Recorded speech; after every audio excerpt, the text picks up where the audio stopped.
One of the things, and you probably do this with your customers, is to be able to go and at a time where you don't have any rods in the boat. It takes extraordinary discipline to leave the dock with nobody here can do that. Not doing it. I know. He doesn't give me enough days off to do that, Colo. It is shocking what you'll learn about sonar. And you know what else, by the way? I'm just going to call this. It's the day that fish are just blowing up everywhere on top water, and you don't have anything, right? That's what's going to happen. But it's invaluable. When you look at, and you're forced to look at the graph and know where the fish are at, it's surprising how much you can get. And one of the things is to just look at a part of water where you know it, where it's a rock pile, a ledge, or a brush pile, and to go over it with whatever electronics, DI, SI, sonar, whatever. Go, I know this is a brush pile because you probably put it there, right?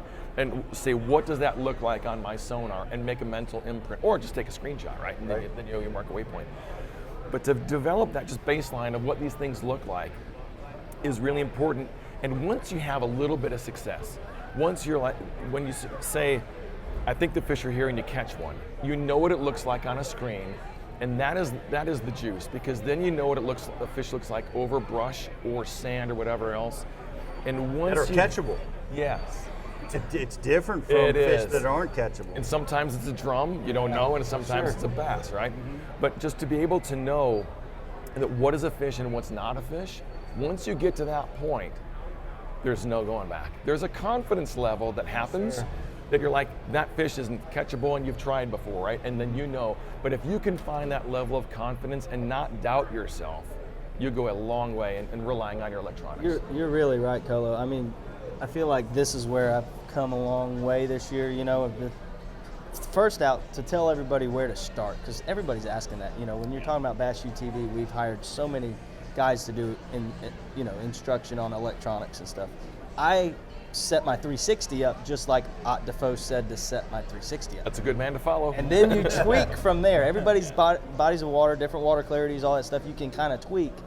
But being able to go, you know, you talked about the process. A lot of people like to find them on side imaging, then come back around with the 2D and down imaging. I'm to the point where I don't even do that anymore, because I've found the confidence in my side imaging where that shadow and the separation, that whole deal, we don't have to go down there, but it felt so good. And when I had Riz out on Gunnersville the other day, it's like, got them. We didn't have to go over them. We could back off of them, and didn't even have to go over the top of them and wreck them.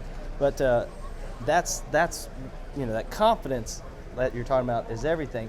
Where I'm most excited is that behavior thing you're talking about, because I've got the 360, put a couple, like that Sinclair BFL I had got a top 5 just scrambling. I had nothing around noon, small limit, and 360 saved my butt, because I could come up, I knew there was a target on Main Lake Point, get myself lined up because it was a lot of wind, so you know, I couldn't be where I normally would have been. Found it, 5-pounder, later in the day get another 360 5-pounder. Well, how many times do you do that and you don't catch the fish because, like he said, she's moved off a little bit, or she's got a different behavior and you're wasting your time? There's so many things you can go with it that it's just going to make us more efficient if we're good with it, you know. If you practice, confident, exactly, be confident. Yep, it is. And lock your rod lockers. That's exciting. That's exciting. Throw in the key for a day. For a couple hours. Speaking of efficiency, I've shared this tip before on Bass U, but I love this one because what you said is exactly right. Look at something you know and scan it. Well, what I've on giant bodies of water, which I often get on the Great Lakes and that sort of thing, and when I find some smallmouth on a shoal, I drove over them at 30 miles an hour.